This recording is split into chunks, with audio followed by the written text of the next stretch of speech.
sous l'égide du ministère de la Promotion des Sports et du Développement de l'Économie. Il est 7h, Radio Côte d'Ivoire, il est 7h. Excellent vendredi, bonjour à toutes, bonjour à tous, bienvenue sur Radio Côte d'Ivoire. Voici le deuxième journal de la journée. Ange-Patrick Eoli, bonjour. Bonjour Estella Soumou, madame, monsieur, bonjour, excellente journée à l'écoute des programmes de Radio Côte d'Ivoire. Amélioration de la situation sécuritaire générale en Côte d'Ivoire, c'est le point à retenir au terme d'un conseil national de sécurité tenu hier au palais présidentiel, rencontre présidée par le chef de l'État Alassane Ouattara. Bonne nouvelle pour la ville d'Issia, les populations locales bénéficient désormais d'une unité de traitement d'eau potable. Les travaux pour étendre le réseau d'eau également lancés par le ministre de l'Hydraulique Laurent Tchaba. Coût global du projet, plus de 2 milliards de francs CFA. Et puis dans le reste de l'actualité, la directrice de l'agence américaine d'aide internationale en abrégé USAID attendue en Éthiopie dans les prochains jours. Voilà pour les titres, madame, monsieur, c'est la mère des radios en Côte d'Ivoire qui vous informe. Un Conseil national de sécurité, on en reparle dès l'entame de ce secteur. Une rencontre s'est tenue ce jeudi au palais présidentiel. Oui, réunion présidée par le chef de l'État Alassane Ouattara, rencontre au cours de laquelle le CNS a noté avec satisfaction une nette amélioration de la situation sécuritaire générale dans notre pays. Le chef de l'exécutif ivoirien a également exhorté à l'intensification des luttes contre l'orpaillage clandestin et les accidents de la circulation. Estella Soumou. La consolidation de la formation des cadres de l'administration ivoirienne fait l'objet d'un atelier initié par l'ENA. Oui, l'École nationale d'administration organise depuis mardi et ce jusqu'aujourd'hui un atelier de validation des résumés de cours des enseignants en lien avec les modules de spécialité et le projet de révision des curricula de formation de l'ENA a démarré en 2018. Faut-il le rappeler, il a consisté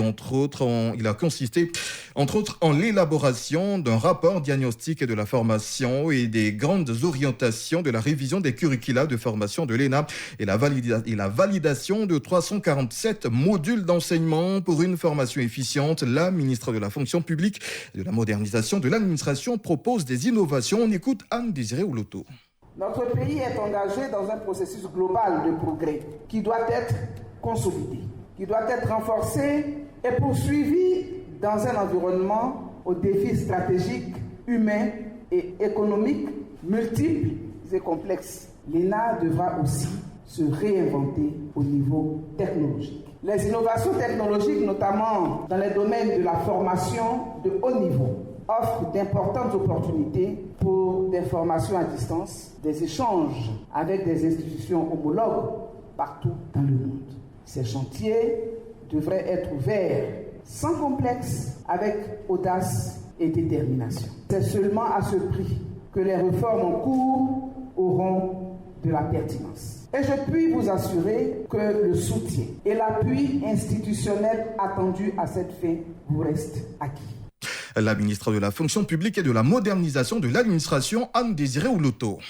Toujours au chapitre formation, l'Université Polytechnique de Mans s'illustre de fort belle manière. Oui, 57 étudiants en master et 34 du cycle ingénieur ont obtenu leur diplôme. C'est donc un taux de réussite de 100% pour cette première promotion de master et d'ingénieur. Les étudiants en fin de cycle ont été présentés lors de la cérémonie de baptême des deux premières promotions ici à Abidjan. Objectif, faire connaître la qualité et de la ressource humaine formée pour l'exploitation des ressources minières et minéralières après 5 années de formation. Une fierté pour le ministre de l'Enseignement supérieur et de la Recherche scientifique, Adama Diawara. En tant qu'enseignant, puisque j'ai donné le premier cours magistral de cette université, donc je suis heureux de voir ce que sont devenus aujourd'hui mes étudiants de l'époque. Et ça, vraiment, ça mérite d'être salué, ça mérite d'être encouragé. Et en plus de cela, c'est que quand on regarde le fonctionnement de l'Université Polytechnique de Mans, notamment en termes de rendement interne, c'est-à-dire en taux de réussite des apprenants et également en taux d'insertion, il y a de quoi être fier de cette université qui, petit à petit, est en train de faire en sorte que l'objectif global assigné au sous-secteur enseignement scolaire et recherche scientifique par le président de la République soit atteint, à savoir former des ressources humaines de qualité qui participent de façon efficace au développement socio-économique de la Côte d'Ivoire.